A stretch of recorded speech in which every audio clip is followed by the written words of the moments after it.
Hello అండి, నేను మీ జోయస్ సందాన్ని. ఈరోజు ఎంతో టేస్టీగా ఉండే కరివేపాకు కోడి వేపుడు రెసిపీ ఎలా చేయాలో చూసేద్దాం. వచ్చేసేయండి.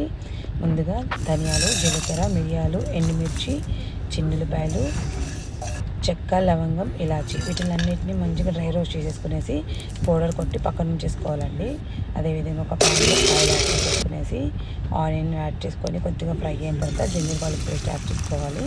కొద్దిగా వేగిపోయిన తర్వాత ముందుగా క్లీన్ చేసి పెట్టుకున్న చికెన్ కూడా యాడ్ చేసేసుకునేసి కొద్దిగా చికెన్ మగ్గిన తర్వాత మనము టేస్ట్ పెట్టినంత సాల్ట్, మిర్చి పౌడరు, గరం మసాలా, పసుపు వీటిలన్నిటిని యాడ్ చేసేసుకునేసి ముందుగా పొడి కొట్టి పెట్టుకున్న పొడిని కూడా యాడ్ చేసేసుకునేసి దాంతోపాటు కొద్దిగా కరివేపాకు కూడా యాడ్ చేసుకునేసి మంచిగా ఫ్రై చేసుకోవాలండి. ఫ్రై చేసుకునేటప్పుడు ఇందులోనే మనం క్యాషూ నట్స్ని కూడా యాడ్ చేసేసుకునేసి ఒక 10 to 15 minutes వరకు మంచిగా ఫ్రై చేసేసుకుంటే ఎంతో టేస్టీగా ఉండే కరివేపాకు కోడి వేపుడు రెసిపీ అనేది రెడీ అయిపోతుంది.